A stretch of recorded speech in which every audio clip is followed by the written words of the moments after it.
So, as mentioned, now synagogues around the world we're going through the fifth book of the Torah. The fifth book of the Torah is a recap, or it's Moses' farewell address, final address.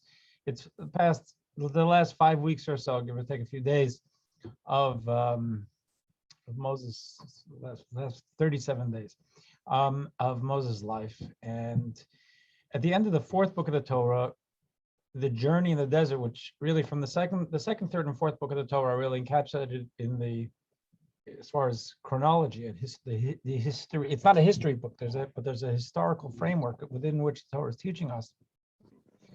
That starts off in the second book of the Torah with the Jews being in Egypt and in slavery, and pretty soon after that they're liberated and they're going to Sinai, get the Torah, and then really the second, third, and fourth book are all of them between Egypt or in the desert, and then they're going to the Promised Land. The fourth book of the Torah pretty much ends with the idea we have Moses' brother passes away, Moses' sister passes away, he's told he's going to die. It's really winding down, and the Jews are about to cross over into Israel.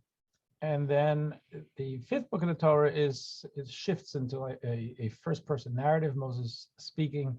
It's clear. It's not like God said to Moses, Moses said to God. It's Moses says, "Listen, this is what went on with me, with you. I said to God. God said to me, you did this and I did that." And it's really much more. It's a heart-to-heart. There's very poignant language in there. Some of it is tougher language because Moses he's not literally on his deathbed, but he's the equivalent of it. He knows that he's moving on, and maybe some of the things he was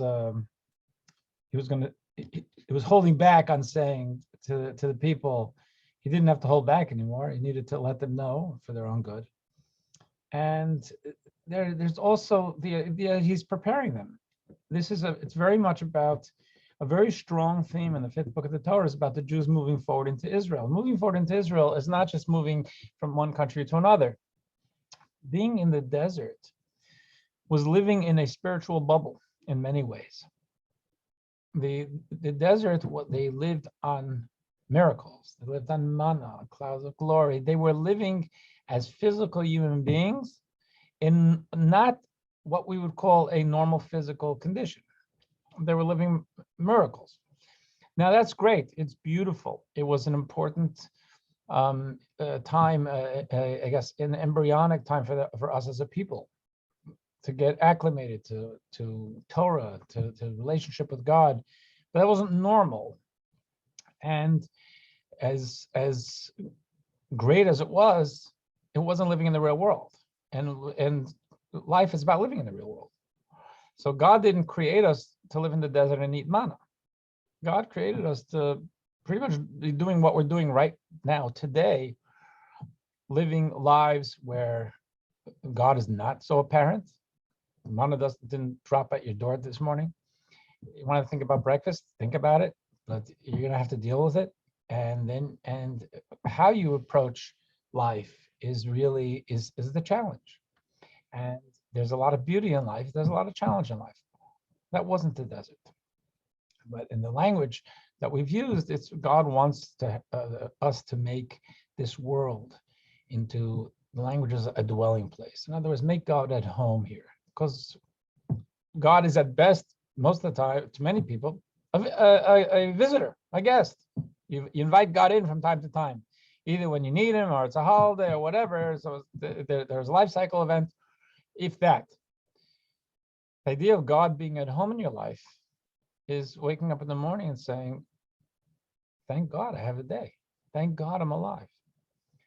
They're going through the day and being God conscious, tackling the day, focusing on the day. You can't sit in meditation all day, but just like we have valuable relationships are always humming in the background, even when we're focusing on work. And if something comes up and it relates to that relationship, that immediately springs up, and we want to measure it up against the relationship, whether we how we're going to approach this question dovetails with how I want to treat the relationship. Well, God is that valuable relationship, and it's up to us to be able to bring God into our lives. So Moses is, is preparing the Jews. And one of the things he says in this coming week, the Torah portion. Oh, let me bring up the let me share the screen. Is number one. It says, when the Lord your God expands your boundary and you say, I will eat meat, because your soul desires to eat meat, you may eat meat according to every desire of your soul. Now, in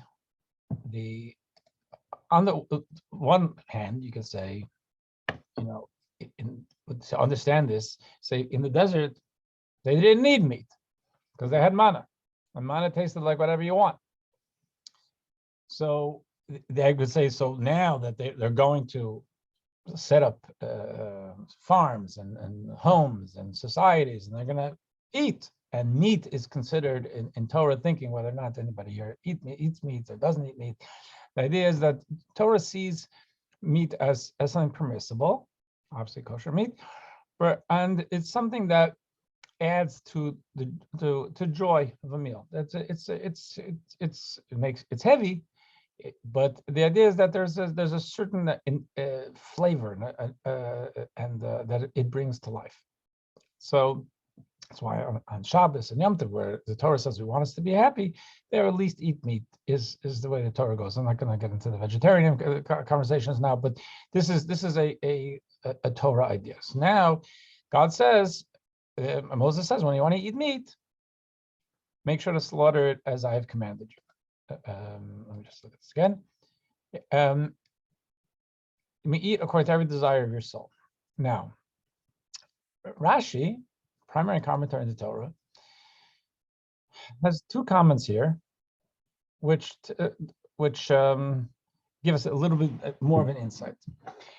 First of all, he seems to be focusing on when God, your Lord, expands your boundary. Expand your boundary to what? To where? And expanding boundary from the desert it's not expanding boundaries; it's shifting to another place. So one of the things that Rashi is saying is that expanding your boundary means conceptually you have new opportunities. You're going to be able to eat meat. And number two, he says, in the desert, however, the meat of a non-consecrated animal was forbidden to them unless someone offered it up as a peace offering. So he focuses on, it's a piece of Talmud, which we're going to get into in a second. He says, this is the way it was in the desert. Manna took care of all your needs. And it was nutritious. It was holy. There's actually no waste because it was totally nutritious. It tasted like whatever you want. And we weren't permitted to eat meat. Where was there meat? We found it we find in the scripture, we found in the second, third, and fourth book that sometimes they brought offerings. And as part of an offering, part of that would be meat of an animal for the priest, the Kohen, or for the donor owner. So that was meat of a different style. That was consecrated meat. It was holy meat, sacred, that they were able to eat, and it's clear from the Torah that they did. There was a Passover offering, but generally meat was off limits. But once they got out of this spiritual bubble, he says, now you're going to go to Israel, and now you're going to set up lives, and you're going to live human life as it's going to be understood, for posterity. You're going to be able to eat meat. Let me tell you how to do it. So it has to be right. It has to be proper slaughter. So expanding boundaries in that sense means expands your opportunities, the scope of what we can partake of in the world. Now, Rashi also there says another thing. He says the Torah teaches through this proper conduct. One should not crave meat unless one can afford this luxury. This is a little different. He's saying it's not so much, he's saying God will expand your boundaries. And the idea is, therefore, in other words, it will expand your financial capacity. And therefore, you'll be able to eat meat. Now, why is Moses telling them this now? He's saying when you get into the world, when you get into the material world, And you're going to have different types of physical pleasures and delights and toys. It's going to be sometimes alluring to be able to have one thing or another. And you shouldn't follow the gravitational pull of, wow, someone has that kind of car, I want that too. But to be responsible and not and be led by more of a visionary self of what's good and healthy, whether financially or physically for you, and not just by your appetites. And therefore, what it's saying is, when you have you're coming out of the desert. The desert, they had manna, they had a lot of stuff, but they didn't have anything else. They have very limited. It's just sand, and they had miraculous water, miraculous food, but they didn't have the toys of life. And meat represents that there's a certain self-indulgence possibility. When it comes to that, it's when, remember, make sure it's commensurate with your capacity. In this sense, initially, it's really more of a financial capacity, just to be more to be prudent in what we indulge in. Now, let's take a look at the number 4. This is where Rashi gets the first one from. This is from the Talmud. It says, Rabbi Yishmael taught. So the Rabbi of the Talmud. When the Lord your God shall expand your border, as he has promised you, and you shall say, I will eat flesh, you may eat flesh with all the desire of your soul. And what the Talmud says is, this verse comes only to permit consumption of non-sacrificial meat of desire. Like we said, it's because there was the consecrated meat was able to be eaten in the desert. At the outset, meat of desire was forbidden to them, and anyone who wanted to eat meat would sacrifice the animal as an offering, and they were able to. They ate meat sometimes, like I said, the Passover offering, but that wasn't your average lunch. When they entered into Israel, meat of desire was permitted for them, and they could slaughter and eat meat wherever they chose. Okay, so there is this expansion, so to speak, of the borders. Now, what does this all mean for us?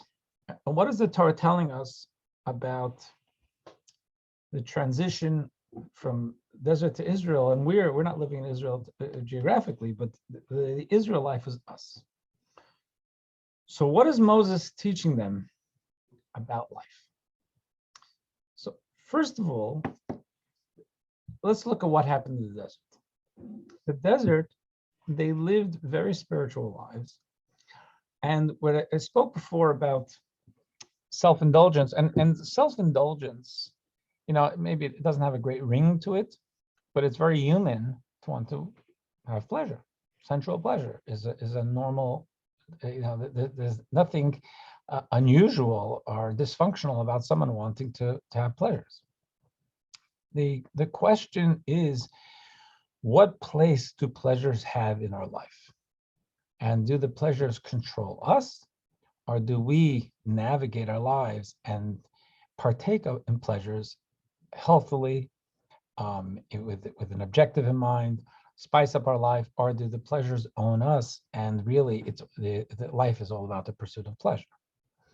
And that's a very important Jewish question in all of Jewish thinking, because Torah makes it, I think, very clear that the functional human life, I was going to say healthy, but a functional human life in a way that's meaningful is where we partake of pleasure in a way that's thoughtful, measured, and also it is not in a way where we're just strengthening our self-indulgence muscle, because very important in life is to be able to make space for someone else.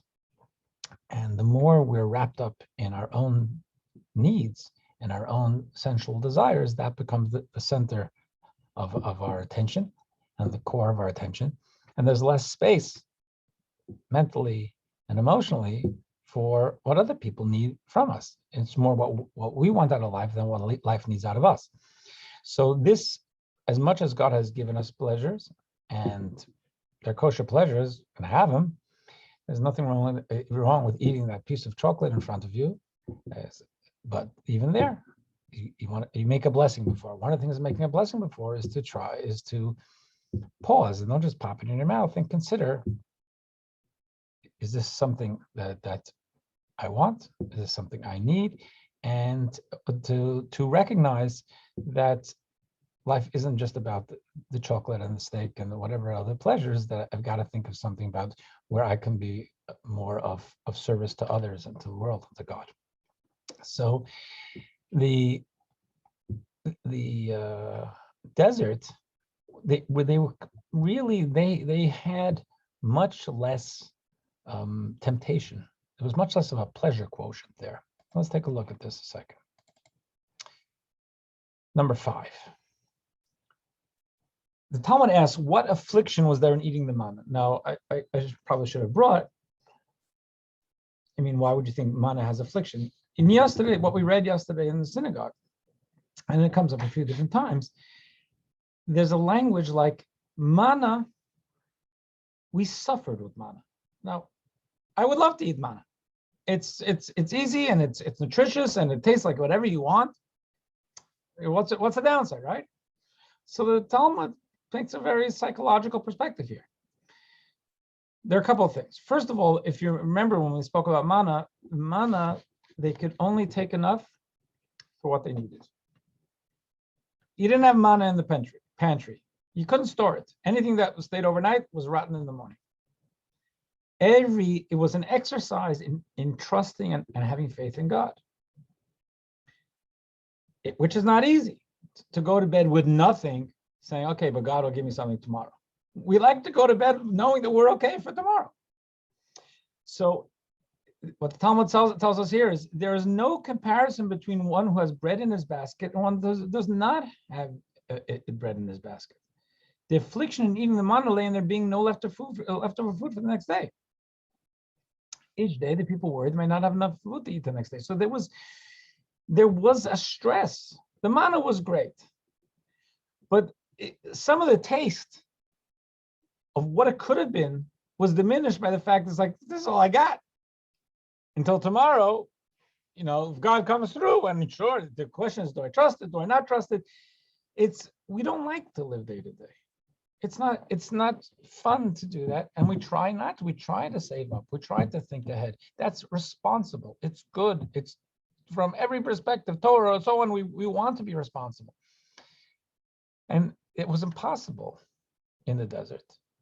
They're living on manna, which by design has a very, very, very short shelf life. So there was something that sucked some of the energy, some of the joy out of eating manna. There's another thing, is that the manna looked very plain. So there's no comparison that the Talmud points out between the one who sees the food and eats and one who does not see the food and eats it. Though the manna could taste like anything, it always looked the same, and it did not look as it tasted. Being unable to see the food that they tasted was an affliction. If you sit down to a meal that looks great and tastes great, that's a great meal. Looks great, doesn't taste great, it's a letdown. But if it doesn't look great, you're not necessarily even going to try it. We eat with our eyes to some extent. And therefore, the presentation really does mean something. So the idea of someone presenting something to me that tastes, they say, I tasted it, it's fantastic, but it looks kind of repulsive. It's a little hard to do that. If I trust them, I might close my eyes and put it a little bit in my mouth, but it's not the joy of eating. So here, it didn't look bad. It just looked plain. If I showed you something, go back to the steak motif again, with apologies to vegetarians. If I give you something that it's a steak and it tastes like a steak and a good steak, but it looks like tofu, I'm not going to kill you, but it's not. There is something to the diminishment of our normal human way of having pleasure from food. So therefore, the Talmud says that's another reason that the Torah calls it The manna, this great gift, an affliction. So, but why was that? During the time the Jews were in the desert, they were living in a spiritual plane. And living in a spiritual plane meant somewhat being above the traps and the grip of physical life, and there's a lot to the sensuality, the pleasure of physical life. So God told them, gave them and said, I'm going to give you food. It's going to be everything you need, not everything you want. And therefore, get used to the beauty of having gifts and being above the very human need for the pleasures around the side. It has a good taste. What more do you want? It has a good taste. You got it for free. You got it without any effort, and it's nutritious. We like more stuff. We like to have some in the pantry. We like to have that it looks good too. We like presentation. But we had training in living in a more spiritual frame of mind to be able to adjust to the fact that there's us and God. This was a very, very narrow, off-the-run slice of time where we were being trained as a people to have this human-divine connection. That was 40 years. Never again. But there was this very spiritual bent. One of the things is because there's a grip of the physicality, and that's one of the things we actually read we'll be reading this week's Torah portion. It says about the blood. We do not eat blood of an animal. And if you look at number 6, so you shall not eat the blood, you shall split on the ground like water.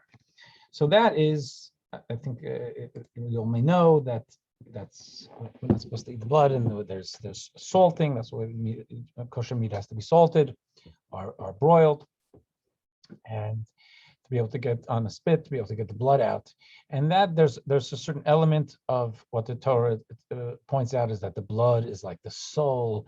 And even if we're eating an animal, that there has to be the animal's an animal, and an animal is a being, and we look in its eyes, and there should be some sense of holding back from this, like the devouring this other creature. And therefore, since the blood is described by the Torah as the soul, that's the pumping of the soul, we don't want to ingest that. We don't need to ingest that. We're going to have just the flesh for its properties, and we pour out, we rid ourselves of the blood. One of the things in the Jewish spiritual thought sees in this is that also that it looks at the blood from a different perspective. The blood is very much a barometer of how we feel. And when, so a person who's frightened, they may get pale, they shrink. Excited, the blood pressure goes up. So there's an excitement factor, the blood bubbles. And one of the reasons, the ideas of saying eat the meat but not the blood, is eat the meat but without the excitement. Don't get so excited. Don't let your passions be about your relationships, helping the world, evolving. The passion shouldn't be for a steak. Enjoy it. But let's not direct our passions to the self-indulgence side. We can do it, but put the passion on higher things. Saying the Torah, it comes right after the verse we're talking about. It says you can eat meat, but eat meat in a tempered way. Don't have the steak be the high point of your day. Make other things the high point of the day, ones that make an impact on the world more than eating a steak does. So if that's the case, what we have is they were in a very spiritual place. They didn't have even the seductiveness of the meat when the Jews were in the desert. So the desert, they were on a high spiritual plane. If that's the case, what one would think logically, so now they're in this very godly spiritual cocoon of time in the desert. And even their nutrition is shaped to allow them to be more high-minded, where they're not getting so excited because, maybe some people get very passionate about tofu, but it's plain looking. And again, there was this idea that there was always the worry of what's going to be tomorrow, helping them to disentangle or unplug from what we normally know as our human need for more and more pleasure. So they're living in a spiritual plane. Now they go into Israel. They're going to Israel. Going to Israel is they're going to have access to all this stuff. So going to Israel is a spiritual descent, a downer. They're going from this spiritual cocoon into a very physical human world with all its challenges. At the same time, we don't see it that way, because in the quality of the existence, we say that going to Israel was a step up. We said in a few weeks ago in a Torah portion, we'll read it here in number 7, when the spies came back, and 10 after checking out Israel, 12 spies, 10 of the spies said, we don't want it, because they didn't want the challenge of dealing with a physical, materialistic world and a pleasurable world. And 2 of them who were loyal to God said, no, ascend, we shall surely ascend. We can go to Israel. We will go to Israel, and we'll make it there. But the language is ascend. It's a step up. It's not geographically, not topographically. It's an ascent. Why is it an ascent? Because God, as I mentioned before, God did not create us to be in a spiritual cocoon. God created us to be who we are now, and to struggle to make our lives, human lives, very in a shallow world with all the pleasures and all the distractions pulling at us to say, no, I'm going to navigate my life so that there is meaning and purpose and holiness and caring and connections and godliness. That's called, as we said in number 8, God craved a dwelling place for himself in the lower realms. That's called making a dwelling place for God. So the idea is of they're going from a spiritual cocoon, and now they're going to Israel. It sounds to us on the surface like a step down, but it wasn't a step down. It was a step up, because now they were going to truly engage God's purpose for creation. Tackle the world and make it good, make it holy, make it meaningful. So from that sense, when it said that the verse said in number 1, I'll go back to it just to refresh our memories. In number 1, it says, when Lord your God expand your boundary, it wasn't only expanding geographic boundary or options. Really what it means also is that God was expanding their spiritual boundaries. Because if we have a job, a mission, to take a seemingly shallow world, a physical world with a lot of pitfalls and a lot of curveballs and a lot of things that distract us from keeping our eye on and our effort and our energy and our focus on a meaningful life, well, God's got to equip us for that. I mean, a loving God, you give someone a job, you got to give them the tools. So that means that we were equipped going into Israel with tools we didn't have in the desert. We were given the strength to be able to engage a world that wasn't manna. It was steak, or it was pizza, or whatever it turns you on, or whatever grilled tofu.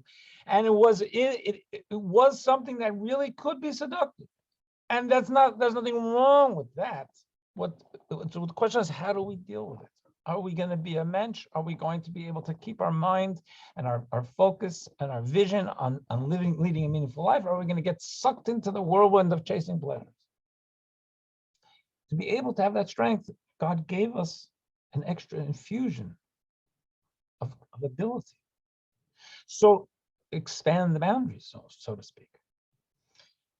So we had capacity, we're given capacity to find in the physical world, in the physical pleasures, a connection with God. Now, I mentioned yesterday in Shul, not about this, but we'll just speak a little bit about food.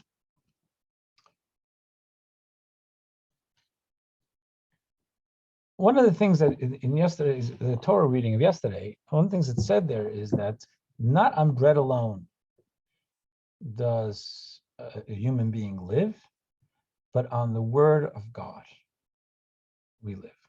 What does that mean? Doesn't mean if you try to fast and just study, you're not going to make it. We need to live on food. That's the way God created us. But the Torah's spiritual way of reading that is that we do not live on bread alone, but on the word of God that's in the bread.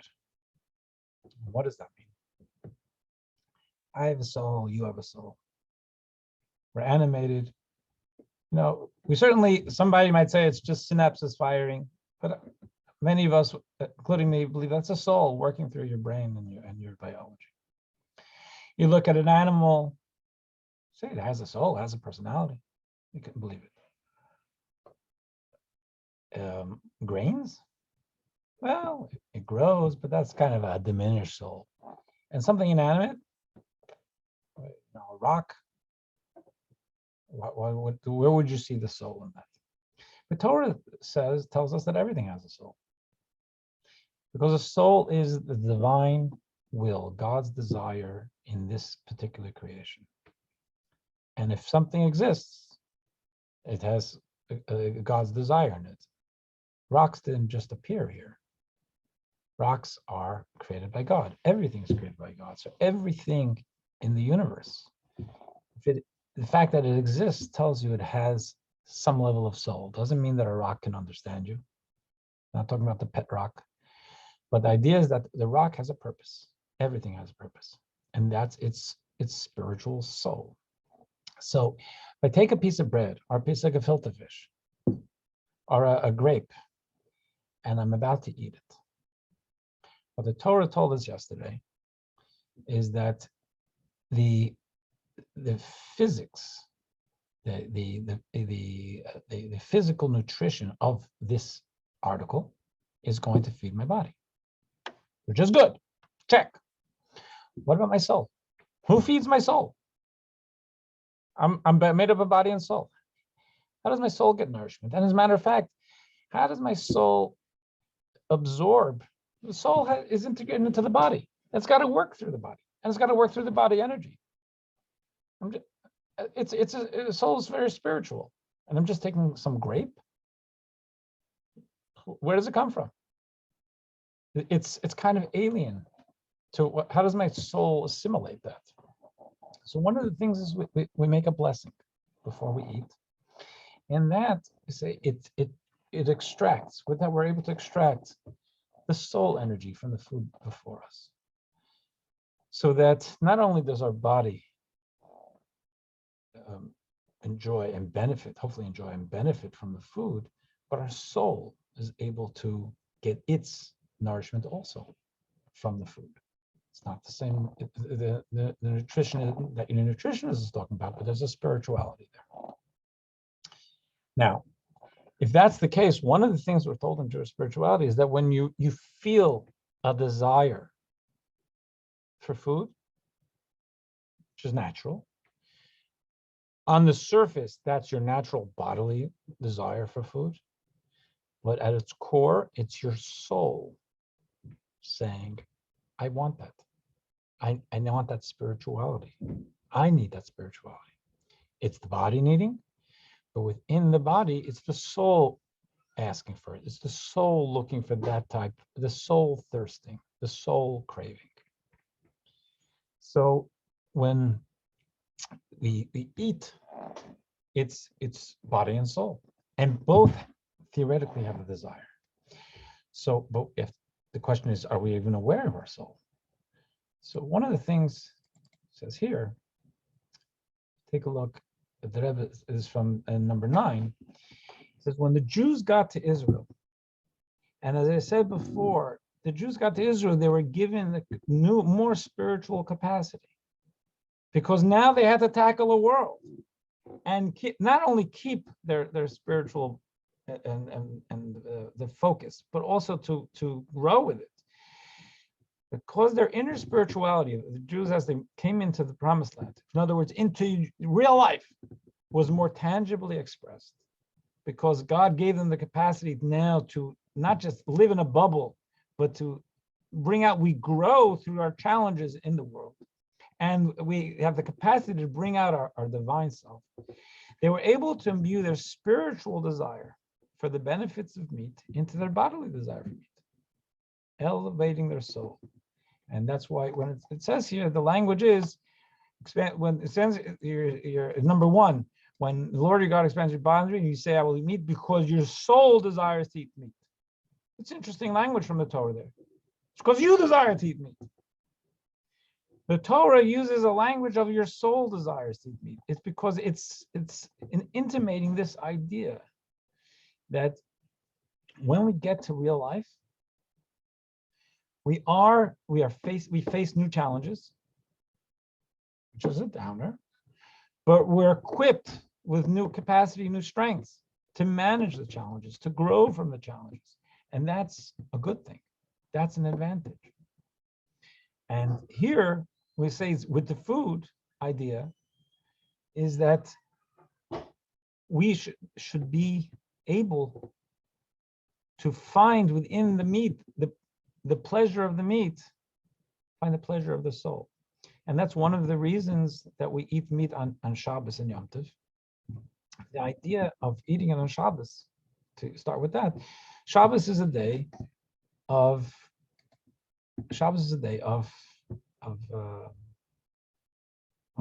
divine pleasure. Say, because God looks at the world created from the very first days of creation, and said, this is what I want. It's like when you make a really good dish or a project, or you build a something, you look at it before you use it just to soak in the beauty of what you created. So Shabbos is a pause. God to say, this is great. And what is great is every Shabbos to say, here are humans who do good things. They do some not good things. Then some of them get back on the horse, which is fantastic that they have the vision to recover from mistakes. So every week, I'm sure, has plenty that's not great, but Shabbos, God pulls out the pleasure and says, this is beautiful. So if God's taking pleasure on Shabbos, and we're just living our lives, it's Friday night, right? So God has pleasure. How do I know what God has pleasure? Torah says, bring yourself into sync. Shut down your world. It's not time to go to the movies. It's to think about God and you and your place in the world and your loved ones or whatever, and things meaningful. And plug into God's pleasure. Have pleasure, but not have pleasure because it's a time for self-indulgence. Shabbos is not a time for self-indulgence. Shabbos is a time for feeling God's pleasure. And we feel God's pleasure through exercising our own pleasure sensors. I don't know, how do I do God's pleasure? Well, how do I experience God's pleasure? I'm a human being. In my head, I know God is experiencing pleasure. And then when I have pleasure that I can relate to on a human level, I say, so this is a whisper of God's having pleasure with our lives. So we join God in the pleasure sector. That's what it's about. So the eating of meat or chicken or whatever it is, or something pleasurable Shabbos or Yom Tov is holy, because the idea is not about being self-indulgent. It's about finding connection through the pleasure. Now, theoretically, consciously, if I was going out tonight with a dear friend who I haven't seen in a while, or a family member, whatever it was, and I want to get together and I want to be able to make this a bonding time with them, and go to a nice restaurant and we're going to eat something good because that adds to the ambiance. Cool, that's great. Enjoy yourself, but there's a focus on it. And the problem is that when we have these pleasures available, sometimes we don't get the focus. The focus is just about the pleasure. When the focus is just about the pleasure, it becomes shallow. And there's no end to fight. We need more and more highs, because that's an insatiable appetite. It's just about finding a pleasure high. That lasts for a little bit, and then they got to go further. If it's not about the pleasure high, but about the pleasure ingredient in doing something meaningful, that's beautiful. And for that reason, the Talmud tells us in number 10, an ignoramus should not eat meat. Now, it doesn't mean ignoramus. I had to translate it that way because I was trying to think of other ways to do it. It doesn't mean, oh, I'm sorry, I did that wrong. I apologize. To share screen, apologize. Okay, number 10, an ignoramus should not eat meat. It's not that person knows less. It's not about measure of knowledge. It's about spiritual sensitivity, spiritual consciousness. And a person without spiritual consciousness, a focus on spiritual consciousness, the Talmud says, don't eat meat. What's wrong with meat? It doesn't mean become a vegetarian. Meat is a symbol of some of the very hearty pleasures of the world, which are fun, but they can draw you in. It says, don't do that unless you're able to put it in its place. In ignoramus, you're not a meat means if we're not spiritually evolved and we're partaking of the pleasures of the world, it's just going to make us that much more self-indulgent. Try to rise above it, and then you can get to the meat. Okay, so that is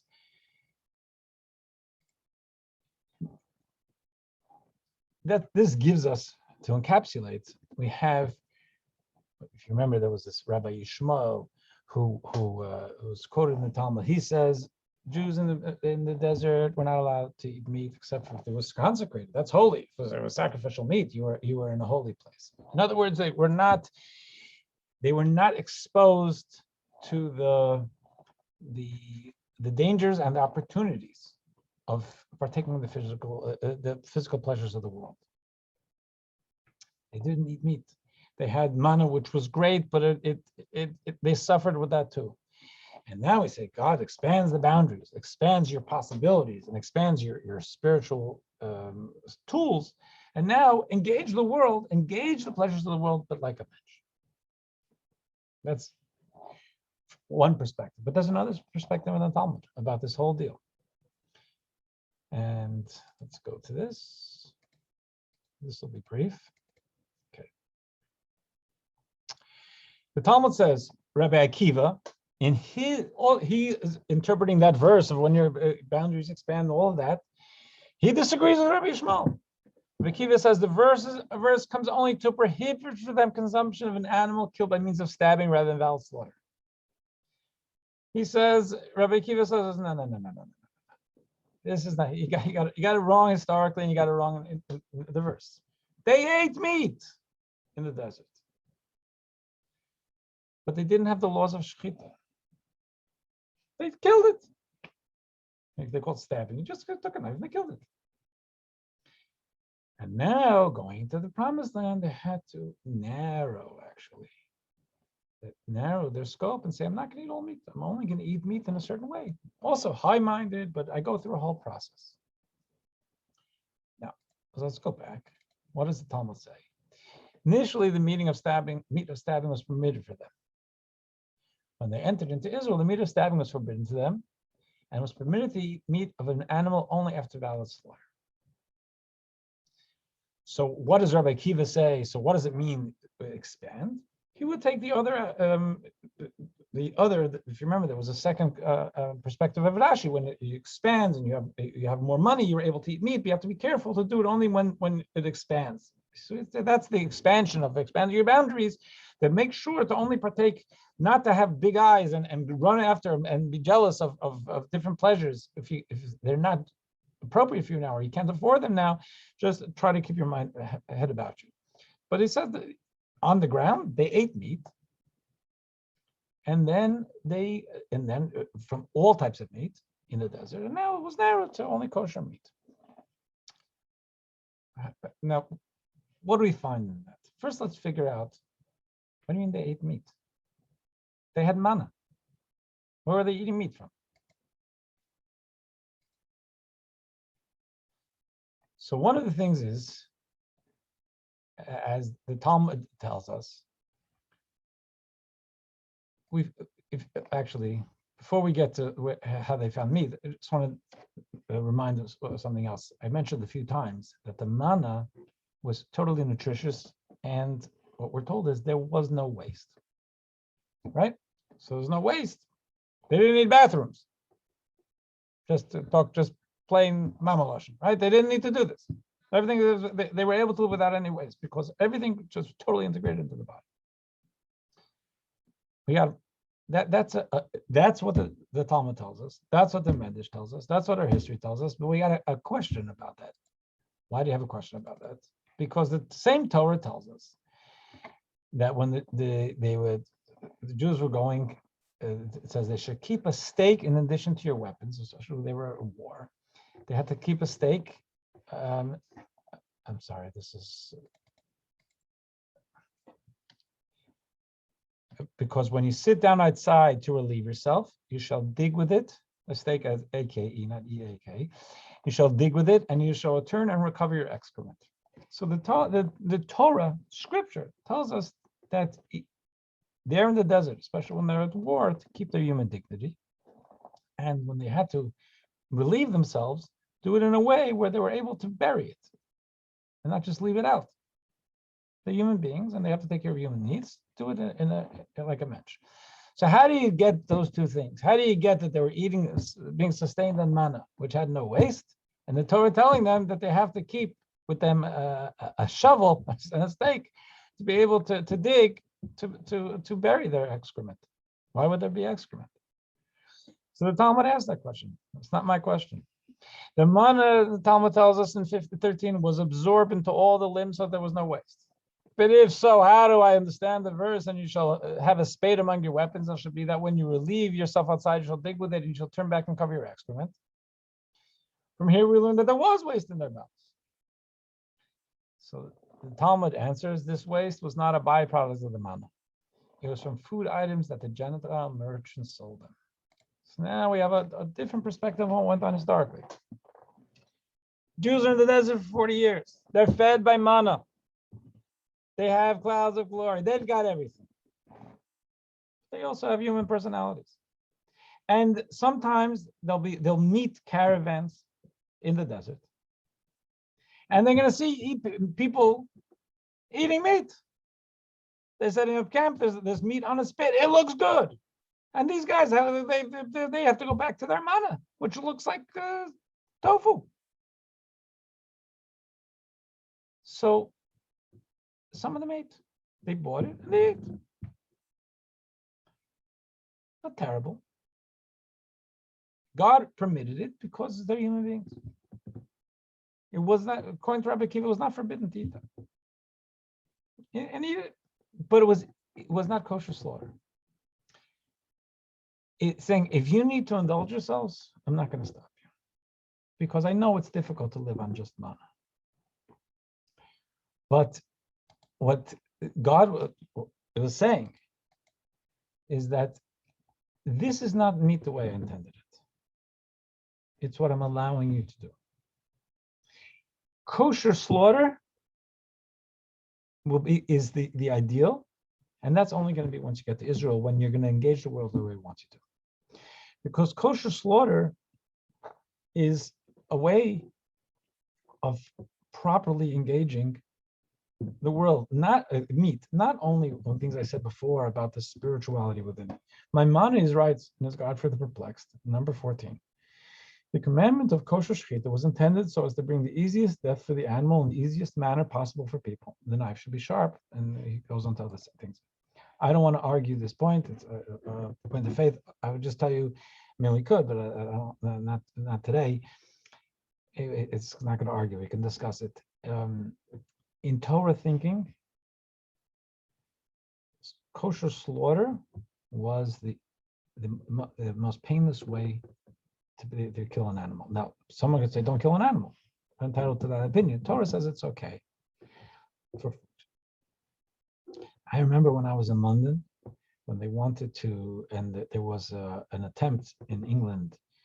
I lived in London for 2 years in yeshiva, and there was an attempt in England to ban kosher slaughter, which actually happened in a couple of countries in Europe, not England.